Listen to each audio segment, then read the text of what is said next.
자, 지난 시간에 이어서 이번 시간에는 이미지 프로세싱에 대해서 학습해 보도록 하겠습니다.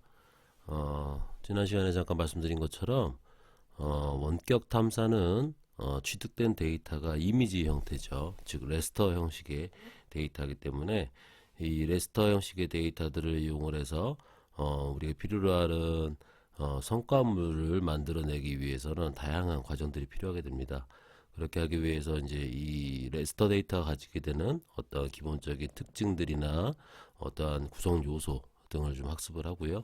또 이미지들을 어떻게 프로세싱 하는지 거기에 대한 알고리즘에 대해서 실질적으로 보면 되게 복잡해요. 내용도 많고 어렵기도 하고 뭐 워낙에 많은 학자들이 알고리즘도 많이 개발했기 때문에 그 부분들을 다 학습하기에는 너무나 큰 범위라서 여러분들 학부생 수준에서 뭐 이런 시험이나 이런 다양한 문제들을 대응하는데 그 정도 수준에서만 맞춰서 내용을 좀 설명드리도록 하겠습니다.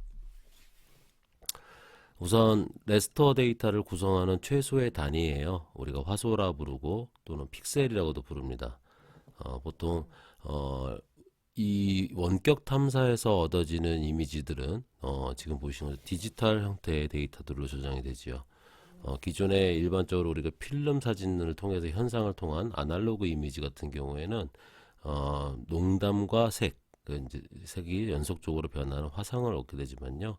디지털의 이미지들은 작은 셀 형태들로 즉 셀이라는 건 네모난 형태들이죠. 네모난 형태들로 분할이 돼서 그 각 셀의 평균 휘도값 또는 밝기값이라고 하는데요. 그 밝기값이나 중심부의 휘도값으로서 해당 셀의 대표 휘도값으로 정수화한 화상을 디지털 이미지라고 보통 얘기합니다. 보통 우리가 색상을 이루는 구성 요소를요, 총 256가지라고 하죠. 그래서 0에서부터 255의 조합으로서 이루어집니다. 이거를 보통 우리 가시광선 얘기에서는 레드, 그린, 블루 해서 0에서부터 255, 0에서부터 255의 값에 휘도값으로서 또는 밝기값으로 정의가 되고요. 디지털 이미지는 정사각형 형태로 격자 형태로 이루어지고 있다. 그래서 우리가 디지털의 사진 하나의 씬을 얻게 되면요, 각각의 형태들이 이미지가 이런 정사각형 형태들로 격자 네트워크로 이루어지고요. 각각의 셀에 해당되는 값이 뭐 0에서부터 255인 숫자로서 정의가 되죠. 영상에서 나타나는 각각의 정사각형 격자를 화소라고 합니다. 또는 픽셀이라고 부르고요. 디지털 이미지를 구성하는 가장 기본 단위로서 채용을 하고 있습니다. 각 픽셀은요, 독립적인 하나의 밝기를 가지게 되고요. 이러한 화소가 무수히 많이 조합이 됩니다. 조합이 되면서 연속적인 명암을 갖는 하나의 이미지 형태들로서 레스터 데이터가 구성이 됩니다.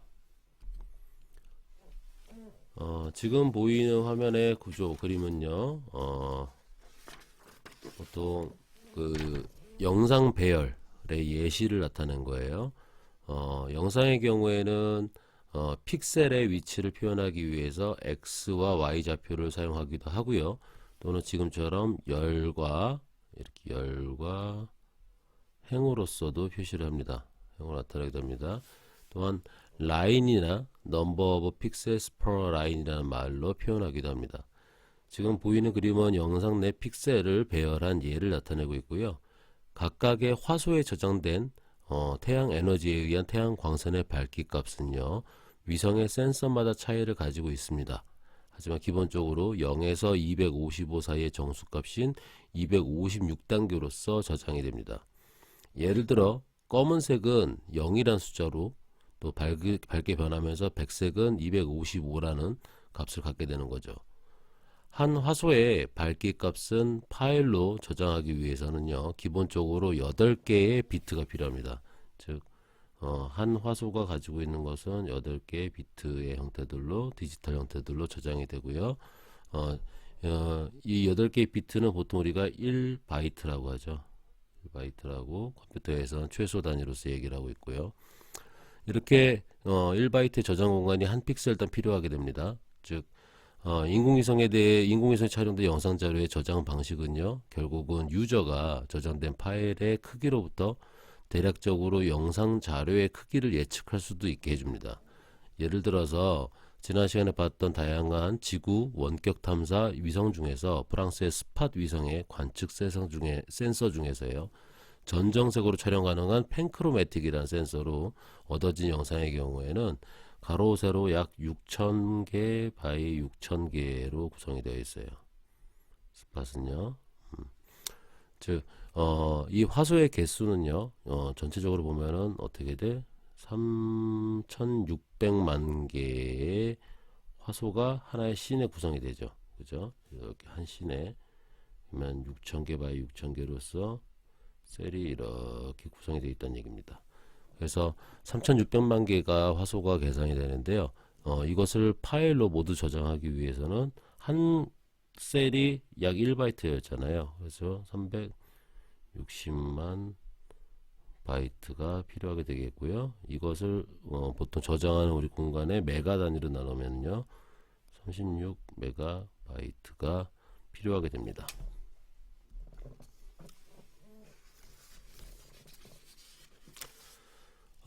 화소를 좀 확인해 봤고요. 이번에는 해상도를 좀 보겠습니다. 해상도라는 것은 하나의 픽셀 또는 하나의 화소에 대응하는 지상의 실제 거리를 얘기합니다.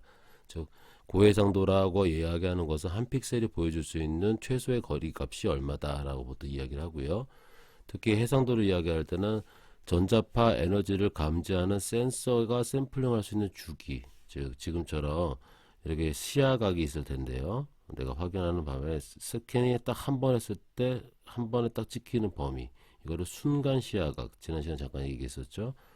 Instantaneous Field of View의 약자예요. IFOV라고 하고요. 순간 시야각이라고 부릅니다. 이 순간 시야각은 센서에 검지할 수 있는 소자, 센서가 이제 스캐닝 검지하는 소자 자체가 수광, 빛을 받아들이는 거예요. 빛을 받아들이는 각도를 얘기하고요.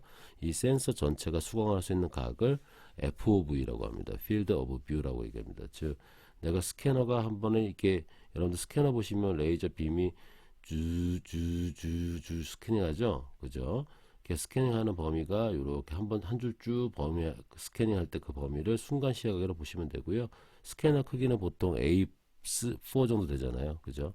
A4 같은 경우가 관측할 수 있는 전체적인 시야각이라 보시면 될 것 같아요. 다음에 FOV, 이렇게 내가 스캐닝을 할 수 있는 범위인 거죠. 이렇게 스캐닝할 수 있는 전체 범위, 요거를 관측할 수 있는 관측에 대한 폭이라고 이야기를 합니다. 관측폭 또는 스캐너가 영어로 주사기라고 그러거든. 주사폭이라고도 합니다. 주사폭. 그래서 영어로는 스와시 폭이에서 위드스라는 말을 씁니다.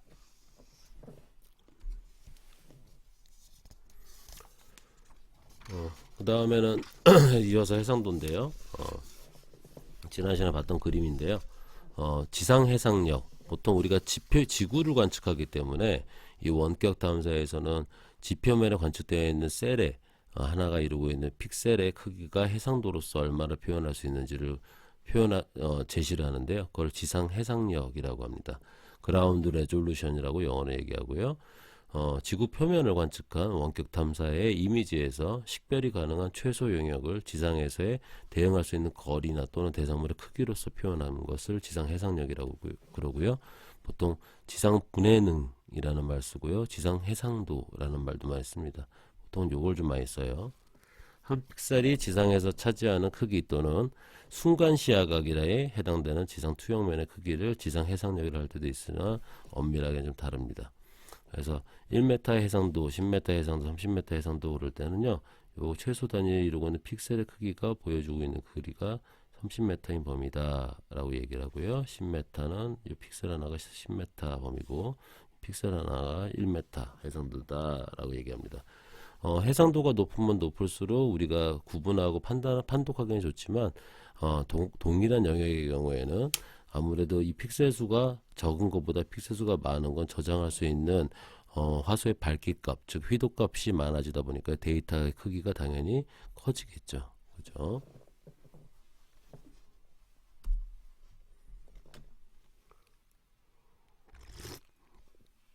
다음의 용어는 밴드입니다. 지난 시간에도 밴드, 다중밴드 했었는데 일단은 물체 정의를 좀 봅시다. 물체에서 방사되거나 피사체에서 방사되거나 목표물에서 방사되는 전자기파는 진동수에 따라서 파장대별로 다르게 특성을 드린다고 그랬죠. 그래서 전자기파 스펙트럼이 존재하는 거고, 보통 원격 탐사에서 이용하는 전자파 영역은요, 근적외나 자외선 영역에서부터 마이크로파 영역까지 포함을 시키고 있고요. 센서로 수신한 전자파는 특정 영역마다 디지털로 구성이 되고 있습니다. 이렇게 어떠한 특정 영역에 대한 부분, 주파수에 해당되는 부분만 파장대를 분류해서 그것들을 만들어내는데, 스캔하는데 그거를 밴드라고 해요. 밴드. 이것을 밴드를 바탕으로 해서 연속적인 파장 분포를 갖는 전자파를 적당한 파장대 또는 채널 또는 밴드라고 하고요.로 분해한 자료가 작성이 되고요. 특히 원탐에서는 물체에 대한 다양한 정보를 취득하기 위해서 여러 파장대역별로 나눠서 촬영을 합니다. 촬영을 해서 영상 자료들을 레스터 자료들을 얻게 되는데요. 이렇게 여러 개를 얻게 된 걸 다중밴드 또는 멀티밴드라는 말을 쓰고요. 이렇게 여러 개의 복수 파장대로 구성된 자료들을 얻었을 때 멀티 채널 데이터 또는 멀티 밴드 자료 또는 멀티 스펙트럴 자료, 멀티 스펙트럴 데이터 등으로도 부르고 있습니다. 이러한 밴드를 이용한 하나의 예입니다. 지난 시간에 잠깐 봤었지만 지표의 대상물이 어떠한 종류로 구성이 되어 있고 어떤 물질인지 또는 주변의 어떤 환경 조건에 따라서 각각 다른 파장대의 전자파들을 리플렉션 하거나 에미트 하는 방사하는 특성을 보이고 있는데, 이런 특성을 이용해서 대상물의 판별에 이 밴드 자료들을 이용을 합니다. 예를 들어서 푸른 숲 속에 있는 초록색으로 위장한 위장물이 있다고 칩시다. 아주 숲속에 좋은 곳에다 집을 별장을 몰래 지어놓고 지붕을 녹색으로 위장을 했다고 쳐요. 녹색을 띈다는 것은 일단 가시광선대에서 녹색 영역을 강하게 반사를 한다는 걸 의미하죠. 그래서 인간의 눈으로는 가시광선 영역의 이미지상에서는 이 녹색으로 되어 있는 게 나무나 아니면 지붕이 녹색으로 되어 있다는 걸 사진으로서는, 가시광선 영역 사진으로서는 위장물의 판별이 어렵습니다. 그런데 나무는 근적의 밴드 영역, 아니 근적의 주파수 파장대에게서 강하게 반사하는 특성이 있습니다. 근적에서는요, 나무들이나 뭐 이렇게 숙생들은요, 지금 보이는 것처럼 엄청나게 빨갛게 반응을 합니다. 반응하지만 위장물은 푸른 계열로 나타나죠. 푸른 계열로. 마찬가지로 여러 영역의 전자파 방사나 방사를 조합하면 서로 밴드별로 서로 취득된 데이터도 서로 조합하면 다양한 정보들을 또 얻을 수 있는 장점을 가지고 있습니다. 만약에 지금처럼 위장물이 여기가 인조로 내가 막 이렇게 녹색으로 칠해놓은 곳이다 그러면 얘는 적외선 근적의 밴드에서는요 전혀 반응을 안 하죠. 그대로 나오죠, 녹색으로. 그죠?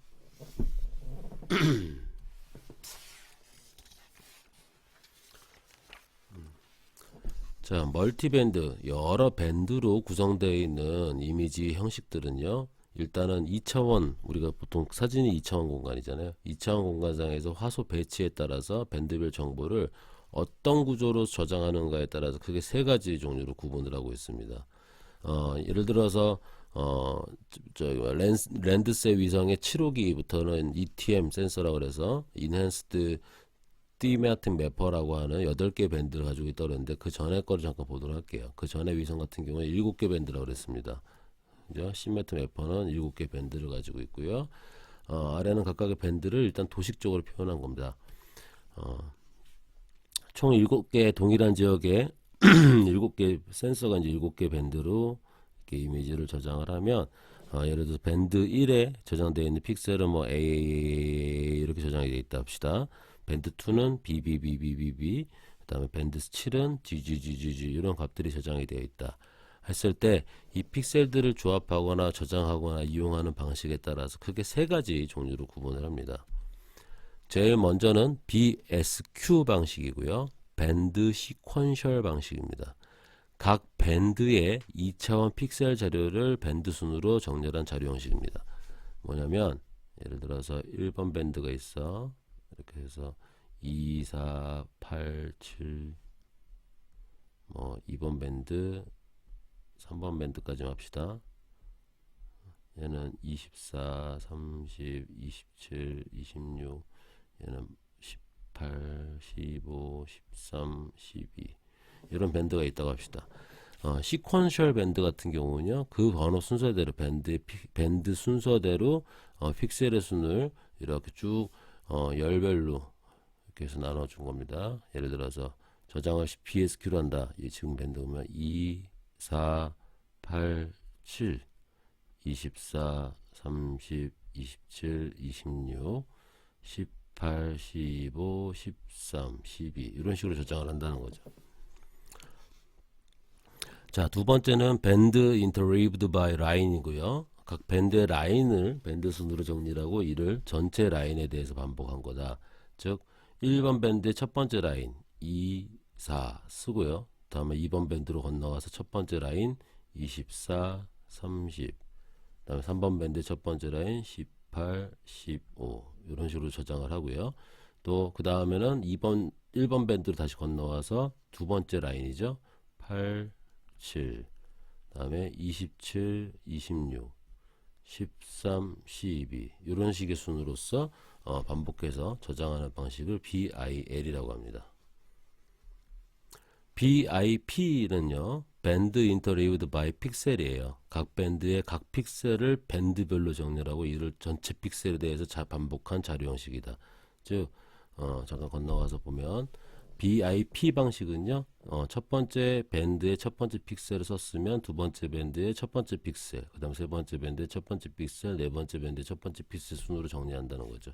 즉 BIP 픽셀 방식으로 저장한다면 2, 24, 18, 그 다음에 4, 30, 15, 그 다음에 8, 27, 13, 그 다음에 7, 26, 12 이런 식으로 정리하는 것을 BIP 방식이라고 해요.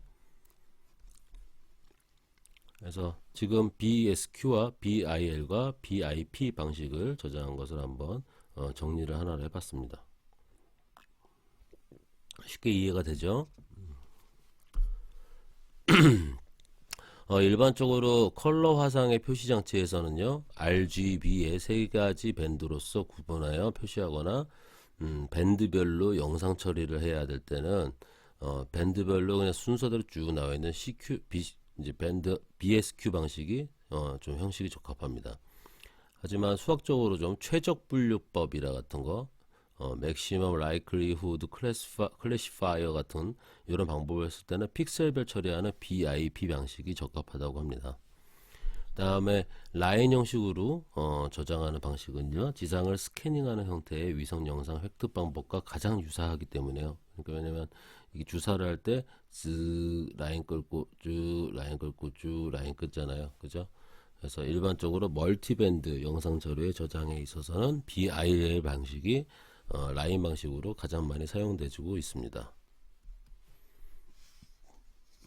또 미국의 일리노이 대학의 NCSA라는 그 기관에서는요 범용 파일 포맷으로 다양한 종류의 자료를 환경이 서로 다른 계산기 즉 컴퓨터끼리도 자유롭게 교환하는 것을 목적으로 HDF라는 포맷을 개발했습니다. HDF.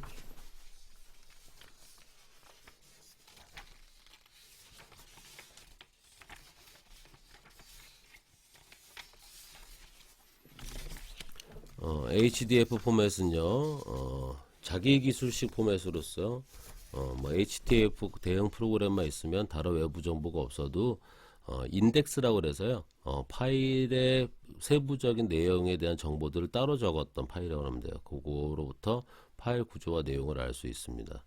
그래서 보통 이런 HDF 형식으로 저장할 수 있는 소프트웨어들을요 이 NCSA에서 정비돼서 공개하고 있고요. 우리나라 같은 경우에도 우리나라는 우주 개발에 있어서는 한국항공우주연구소 지금 연구원으로 바뀌었고요. 연구원에서 아리랑 1호 같은 경우에 자료 형식도 HDF 포맷으로 확정해서 사용하고 있습니다.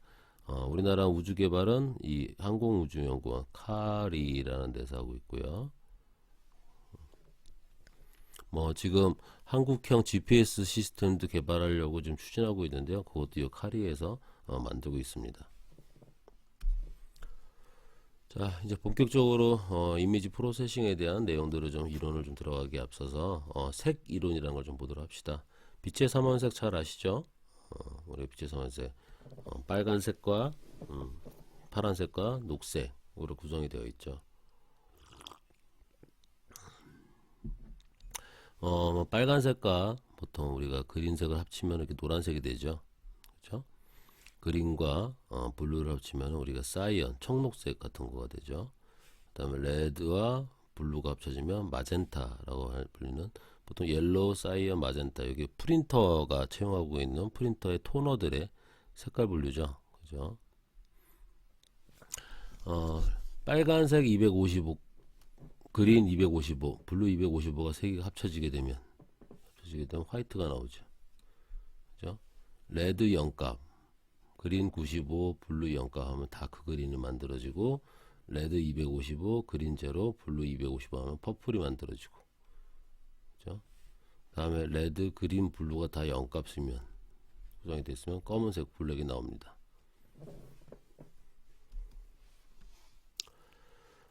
인공위성에서 획득된 이미지 자체는요, 획득 과정에서 어떤 다양한 요인들이 존재합니다. 그래서 이미지가 실제적으로 우리가 원하는 이미지를 얻을 수 없고 훼손되거나 왜곡이 되는 경우가 대부분 있습니다.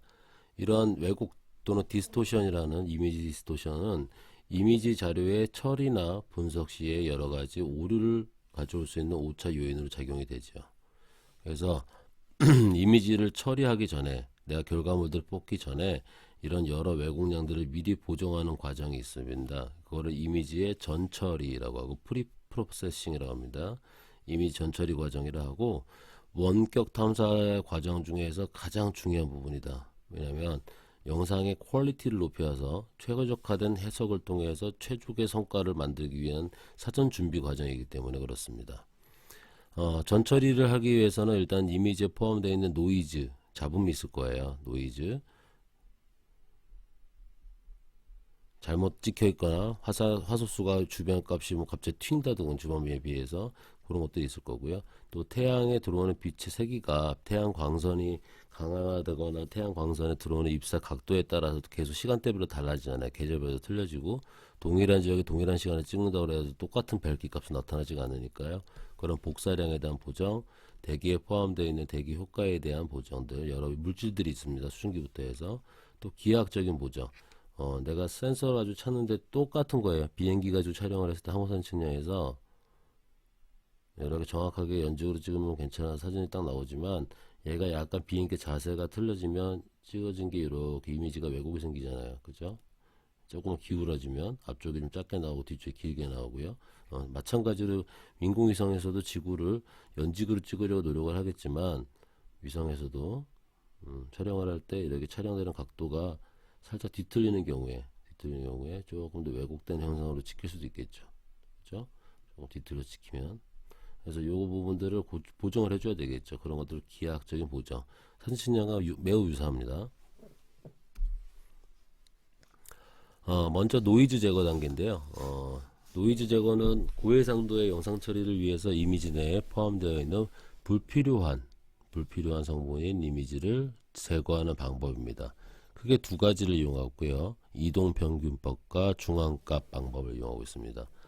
이동평균법은 어떤 픽셀의 값을 주변의 평균값을 이용을 해서 바꾸는 방법이에요. 예를 들어서 지금 보이는 것처럼 뭐 5, 3, 4, 3, 5, 3, 4, 5 이렇게 되어 있는데 갑자기 중간에 값이 튀는 거죠. 튀는 거니까 이 튀는 값을 뭐 이 하나의 픽셀에 해당되는 것이 내용들이 주변이 뭐 해상도가 뭐 좋은 해상도, 고해상도인 경우에 뭐 똑같은 숲을 찍었거나 땅을 찍었거나 그럴 텐데 여기만 유별나게 튄다는 거는 이거 오차일 가능성이 높다는 거죠.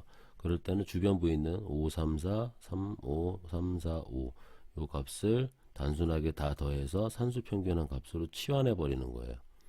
그래서 치환해 버리는 걸 이동평균법이라고 합니다. 영상 전역에 대해서도 값을 변경함으로 노이즈뿐만 아니라 테두리도 뭉개지는 단점들이 좀 있습니다. 중앙값 방법은요, 잡음만을 제공할 수 있는 기법으로 가장 많이 쓰입니다. 어떤 픽셀 주변의 값을 작은 값으로부터 재배열한 후에 가장 중앙에 위치한 값으로 치환하는 거죠. 그죠? 공교롭게도 지금 보기에서는 여기에 주변부에 있는 색깔들이 있을 때 픽셀 값들을 가장 작은 값으로 놔요라는 거예요. 3, 3, 3, 3, 3, 3, 3, 4, 4, 5, 5, 5, 10 이렇게 나눠졌을 때 가장 중앙에 위치하고 있는 값으로서 치환을 해버리는 것이죠. 이럴 때는 되게 앞서 봤던 테두리가 많이 뭉개지는 이런 단점들을 좀 극복해낼 수 있습니다. 자, 예제를 한번 볼까요? 다음과 같은 수치 형상을 분석해 본 결과 영상의 한 가운데 불필요한 성분의 노이즈가 포함되어 있는 것을 확인하였다. 이 노이즈를 제거하기 위해서 이동평균법을 계산할 경우에 치환되는 숫자는 얼마인가? 이동평균법 뭐라 그랬어요? 그렇죠? 자, 주변의 값을 가지고 다 더한 다음에 평균을 구하라고 그랬죠. 즉 2 더하기 3 더하기 3 더하기 2 더하기 1 더하기 2 더하기 1 더하기 2를 다 합친 다음에 8개 나눠주면 되죠. 픽셀의 개수로 나눠줘서 그 값으로 치환을 하면 되겠죠.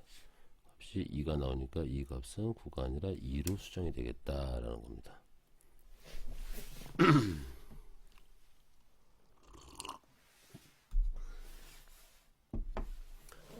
자, 다음 그림은 6x6 픽셀 크기의 이미지를 디지털 수치한 것이다. 이 이미지 자료를 2x2 픽셀 크기로 중앙값 방법을 이용해서 재배열한 결과로 표현하라. 지금 여기 하나, 둘, 셋, 넷, 다섯, 6개와 하나, 둘, 셋, 넷, 다섯, 6개 6x6의 픽셀 이미지 크기를 어떻게 줄이래요? 이렇게 줄이래. 2x2로 이렇게 줄이래요. 그때 중앙값을 이용하래요. 그러니까 여기에 해당되는 것의 중앙값, 여기에 해당되는 영역의 중앙값을 찾고, 여기에 해당되는 값의 중앙값을 찾고, 여기에 해당되는 영역의 중앙값을 찾아서 그 값으로만 치환을 하면 되겠죠. 그러니까 치환하니까 뭐가 돼? 공교롭게도 다 2, 2, 2, 2로 치환이 됩니다.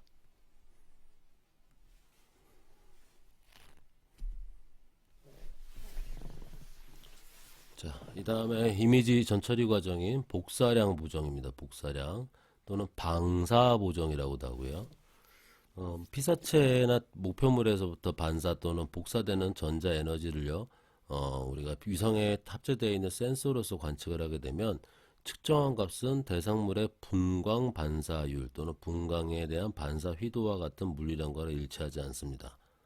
뭐 이유는 여러 가지 있겠습니다만 태양의 위치나 또 태양에 입사되는 입사각의 각도에 대한 조건이나 또는 엷은 안개나 아지랑이 같은 대기의 조건 등에 의해서 왜곡이 포함되기 때문입니다.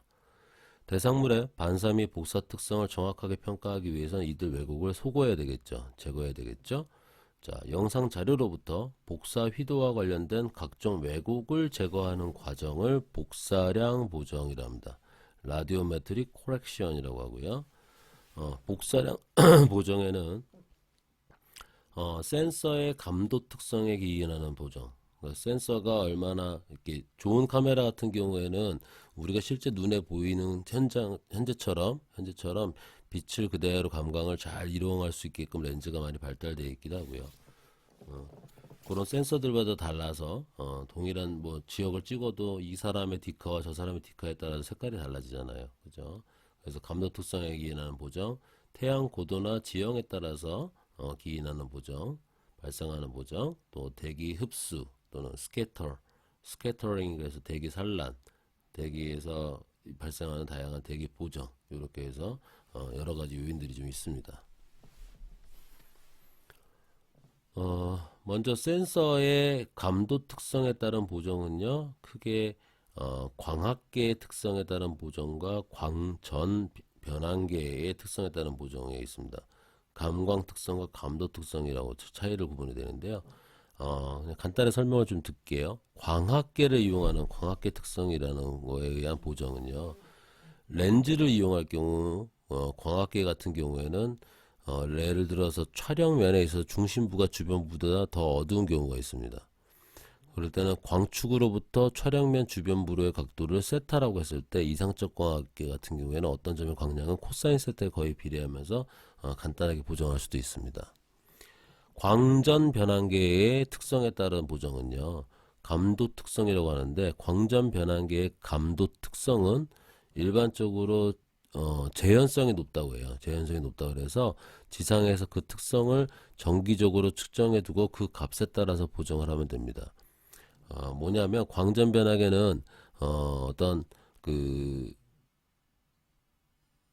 뭐라 그럴까 그 센서 있죠. 센서하고 예를 들어서 랜셋이라 그러면 랜셋은 크게 두 개의 센서가 달렸거든요. 멀티 스펙트럴 센서와 TM 센서가 있는데 이미 사전에 이 두 센서를 가지고 촬영을 한 거예요. 그래서 예를 들어서 얘가 어떤 값을 갖고 있을 때 얘는 상대적으로 얼마 값이 나오겠다라는 휘도와 센서의 출력 사이의 관계식이 정해져 있습니다. 그래서 그걸 이용을 해서 잘못됐는지 안 됐는지 확인해 보고 그 값에 의한 보정들을 치를 수가 있죠.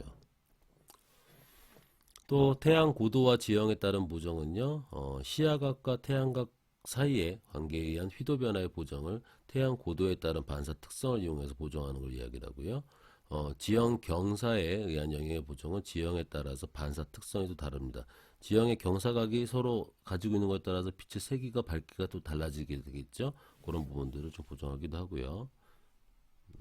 또 대기에 의한 보정은 대기의 수증기량들을 관측을 해서 흡수 산란에 대한 영양분들을 보정하기도 합니다.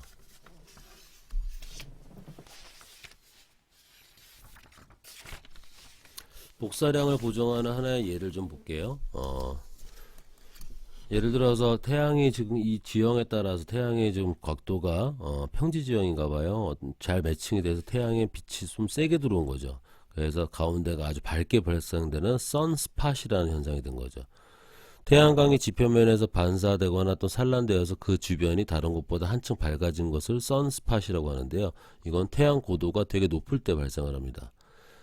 선스팟은 주변에 감광하는 것과 합쳐져서 쉐이딩 공면을 추정하는 방법, 지금처럼요. 수학적으로 퓨리의 전개 있죠. 퓨리의 급수 전개라는 방법에 의해서 쉐이딩 공면을 추정하는 방법으로 보정을 해낼 수 있습니다. 뭐 이거는 다 컴퓨터에 소프트웨어에서 알고리즘들이 다 구현이 되어 있기 때문에 그때 조정하니까 뭐 세부적인 뭐 수학적 알고리즘까지는 아실 필요는 없고요.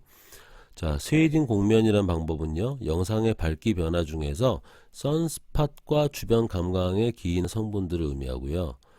보통은 이 이미지 중에서 완만히 변화하는 성분을 퓨리의 해석 등을 추출을 해서 쉐이딩 공면으로 해가지고 너무 밝은 부분들을 잘 조정을 해서 이렇게 주변부의 밝기 값들을 서로 조정해서 휘도의 변화들을 좀 조정을 해서 영상 이미지들을 좀 쉽게 우리가 판독할 수 있게끔 조정하는 단계가 복사량 보정이라 할 수 있겠습니다. 대기에 또 대기 보정이 있는데요. 태양광은 일단 지표면에 도달할 때까지 대기 내 물질, 뭐 다양한 물질이 있지만 수증기도 있을 거고요. 산소, 수소, 질소 등등의 또는 미세먼지 이런 것들에 의해서 흡수 산란이 되어서 에너지가 감소하게 되겠죠. 마찬가지로 태양 대상물로부터 반사 산란된 빛도 센서에 도달하는 중에도 흡수 산란이 일어날 겁니다. 지표에는 태양으로부터 직접 도달하는 빛 이외에 대기에 의해 산란된 빛도 함께 도달하게 되겠죠. 그리고 센서에는 대상물로부터 반사되거나 산란된 빛 이외에 대기에 의해 산란된 빛도 입사될 겁니다. 자, 이러한 대기에 의해서 영향을 제거하는 것을 대기 보정, atmospheric correction이라고 한다라고 얘기하고요. 복사 전달 방정식이라는 걸 이용하거나 또 많이 이용하는 것 중에 하나 그라운드 트루스 자료를 이용하는 방법, 또 기타 방법들이 좀 있습니다. 먼저 복사 전달 방법을 이용하는 방법인데요. 뭐 보통 대기에 포함된 에어로졸에 의한 산란 부분이나 수증기에 의한 흡수, 또 에어로졸 수증기 농도를 근사해법으로 이렇게 추론하는데 복사 전달 방정식이 적당한 근사값을 주고서요. 그걸 해결을 해서 대기의 영향을 제거합니다. 대기의 영향은요, 에어로졸에 의한 산란, 특히 가시 근적 개선 부분과 수증기에 의한 흡수, 열적 개선 부분가 지배적이고요. 따라서 이런 복사 전달 방정식을 이용을 해서 대기 보정을 하기 위해서는요, 가시 근적 개선 외에서는 에어로졸 농도, 열 적외선에서는 수증기 농도의 추정이 필요하게 됩니다. 그러나 현실적으로는 이들 양을 영상 자료만으로 정확히 추정하기 어렵기 때문에 복사 전달 방정식을 이용을 하거나 일반적으로 근사적인 해밖에 얻을 수가 없습니다. 즉 어떤 시간에 언제 어디서 촬영을 했을 때 이번에 뭐 수증기가 얼마다 뭐 관측이 되면 이 전달 방정식을 가지고서 경험적 의한 방정식을 가지고서 해결하라는 얘기고요. 두 번째는 그라운드 트루스 자료를 이용하는 방법이다. 영상 자료를 수집을 할 때 미리 반사율, 즉 리플렉션을 아는 표지를 두거나 적당한 대상물의 반사물을 추정해 두고 얻어진 그라운드 트루스 자료와 영상 자료를 비교를 합니다. 그래서 대개 영향을 제거하는 방법이고요. 이거는 근데 그 단점이 좀 있는데 그라운드 트루스 자료가 얻어진 특정 화상이나 지역 밖에 적용되지 않는다는 결점이 있습니다.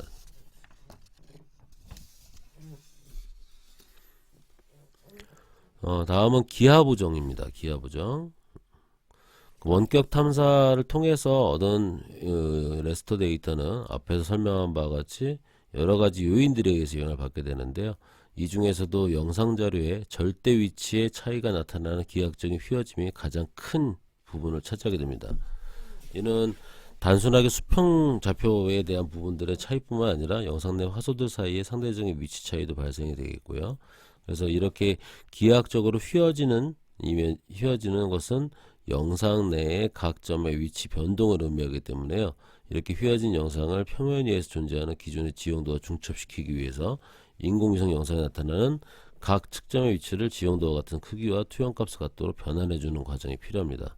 이러한 변환 과정을 기하 보정이라고 해요. 이런 과정을 거쳐야만 우리가 보는 안정된 영상의 이미지들을 얻을 수가 있게 됩니다. 기하 보정은 발생하는 이유가 촬영 당시에 센서가 기울어져서 위성 자세에 의한 센서가 기울어지는 거. 그래서 요잉 롤링 하고 뭐 이런 얘기를 했었죠. 앞으로 휘고 뒤로 휘고 옆으로도 구르고, 다음에 지구의 곡률에 의해서도 발생이 되고, 위성이 진행하는 방향 또는 투영법, 지구의 자전 영향, 관측 센서의 오차 등등등등등을 통해서 이런 기하 보정에 대한 자료가 기하 보정이 필요하게 된 이유가 생깁니다. 기하 보정을 하는 방법은요, 시스템 보정과 지상 기준점, 사진신호가 비슷하다고 그랬죠. GCP를 이용을 해서 보정을 한다. 시스템 보정은 기하학적인 오차의 모든 원인을 분석한 후에 이를 사용해서 왜곡된 영상을 원래의 상태로 변환시키는 역변환 체계를 구해서 왜곡을 보정하는 방법이고요. 가장 많이 쓰이는 건 지상 기준점 방식입니다. 지상 기준점 보정은 왜곡의 원인을 고려하지 않고 단지 왜곡의 정도만을 볼 뿐이고, 수집된 영상과 기준에 되는 지도를 연결할 수 있는 보정식을 구해서 영상의 왜곡을 보정해주는 방법입니다. 즉 지상 기준점의 지도상의 좌표를 X, Y 이렇게 하고요. XY라고 하고요. 그다음 영상 속에 있는 좌표들을 U와 V라고 했을 때 두 좌표를 연결하는 두 좌표 간의 관계식을 구하는 것을 지상 기준점 방식이라고 합니다. 이 변환식을 이용 결정하기 위해서는요, 총 모두 6개의 미지수를 구해줘야 되죠. A, B, C, D, E, F의 6개의 미지수를 구해줘야 되기 때문에 최소한 3개 이상의 정확한 지상 기준점을 선정을 하고 사진상에 있는 좌표하고의 연결 관계를 통해서 그 식을 뽑아야 됩니다.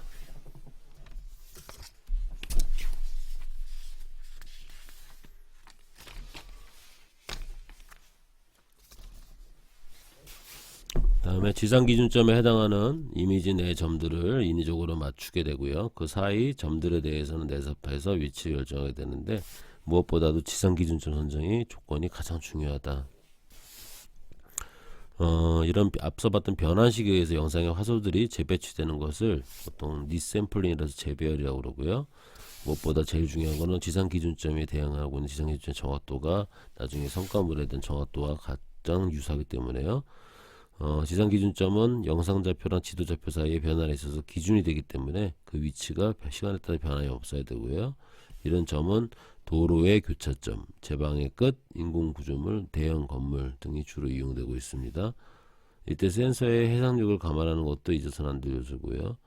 만약 선정한 지상 기준점이 정확한 것이라면 가능한 한 많은 지상 기준점을 잡는 것도 영상 보정 시 발생하는 오차를 최소한으로 줄일 수 있고, 같은 수의 GCP라고 해도 넓은 부분에 걸쳐서 골고루 분포하게끔 하는 것이 정확한 변환을 가능하게 해주고 있습니다. 기하 보정에 대한 단계인데요.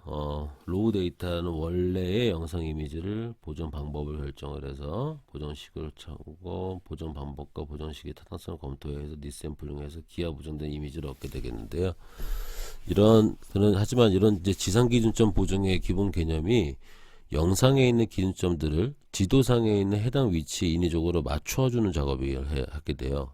또 그 사이에 이런 점들에 대해서는 서로 내삽해서 위치를 결정해 준다는 것이라서 만약 지상 기준점이 전 지역에 걸쳐서 골고루 분포하지 않는다면 지상 기준점이 없거나 적은 지역에 있어도 오히려 변환 전보다 왜곡이 더 크게 나타날 수 있다 라고도 얘기를 하고 있습니다.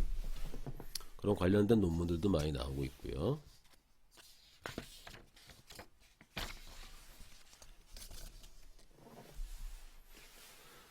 이거는 원격 탐사 소프트웨어를 이용해서 기하 보정을 하는 단계입니다. 보시면 알겠지만 이렇게 원시 영상 랜드셀 이미지에서 이렇게 얻었던 원시 영상을 로우 이미지라고 그럴게요.